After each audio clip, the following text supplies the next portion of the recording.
Hi, my name's Callie. I'm a somatic facilitator and I help people to heal from people pleasing. So, today we are going to be focusing on a few different breathwork techniques to support your body in metabolizing anger. So, anger is a huge charge, it's really powerful, and it's a lot of energy.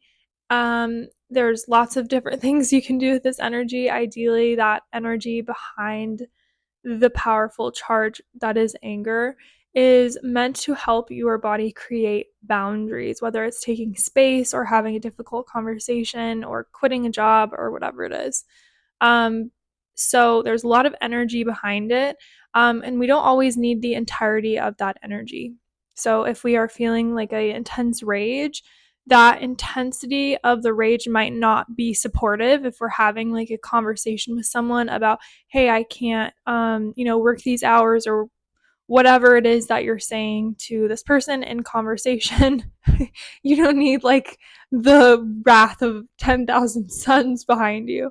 So, that being said, you can do this breath work after you have maybe like found out or reflected on what it is that you need from your body before or after. So you can do this practice before you know what it is that you need, the kind of boundary that you need, or after, to help diffuse some of that energy so that you can go into it more clearly. So the first one we're going to do is Kapalbhati Pranayama.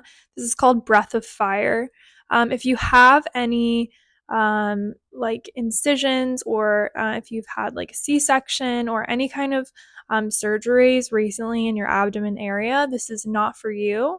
And throughout this breath work, just listen to your body and honor what it needs. Go ahead and bring a hand to your belly. Inhale through your nose and pant like a dog. And as you do this, notice what happens to your belly. As you push the air out and you have your tongue out, usually the belly pulls in towards the spine. So we want to try that again, but this time with the lip sealed. So we're just going to exhale powerfully through the nose. Just like that. This one I sometimes call the snot rocket as well, because it can clear things out. So you can try this with your hands down, and at some point I will cue you to lift up the arms. So before we get started with this breath practice, go ahead and take a moment and think of a recent time when you felt angry. So we're not going for 10 out of 10 here, we're going for like 2 out of 10. And notice where in your body you feel that anger.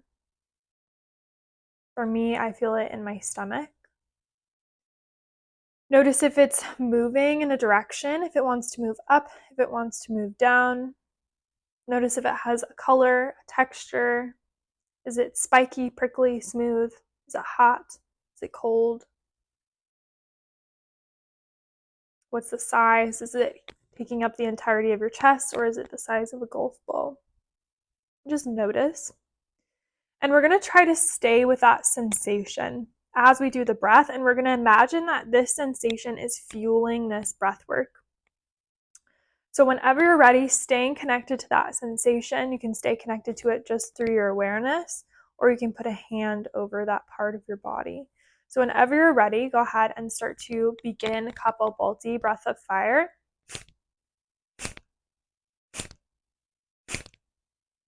Maybe starting slow, maybe going faster if you feel comfortable or if you're familiar with the breath.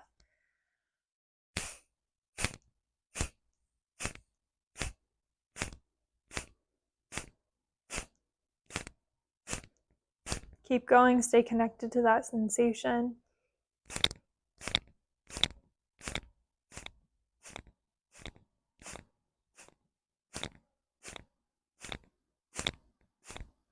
And then bring the arms up overhead and bring the thumbs up like you're hitchhiking.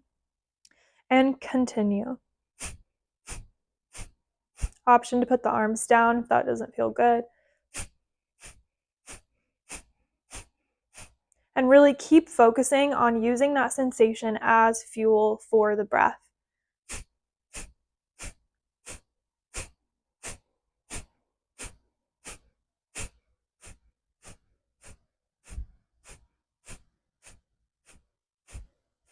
Now, option to keep going. If you're feeling it, you can pause this video and continue. Otherwise, starting to allow the breath to return to its natural rhythm. Noticing any movement or flow of energy. That's a really invigorating, powerful breath. So noticing if there's any shifts, if you feel any tingling in your face, your lips, your arms, or your hands.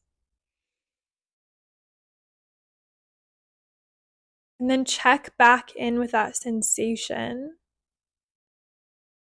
And maybe notice if there's anything that this sensation wants to do, like any remnants. Maybe it needs more of the breath. And if so, you can pause here and go back into the breath. Maybe it wants to put the arms out, in front or to the side. Maybe it wants to say something. Maybe it wants to say fuck off. Maybe it wants to say no, don't come any closer. I need space. I'm not going to do that for you anymore.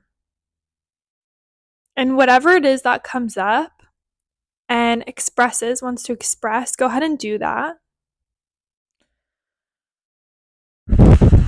safely. And then take a moment and just relish in the physiology of boundaries, whatever that looks like for yourself. If it's a brushing off on the shoulder, if it's a leaning back, getting away, if it's creating space with your hands, and just take a moment and allow that to settle in the body and just notice how it feels to be in this physiology, this posture, this expression of boundaries. And then when you're ready, start to connect back into your space, looking around you. Just noticing where your body is in space. And then maybe coming back to the screen. So you can do this for a few rounds, always making sure to ground back down. One thing about anger work is that we want to make sure that we're keeping the anger embodied and we're not dissociating, because anger and rage are powerful and they're strong, and it's really easy to dissociate. So make sure to stay grounded through this conscious grounding. Okay, this is where my body is in my surroundings. And let me know what you think and what you want to see more of. Thanks for watching.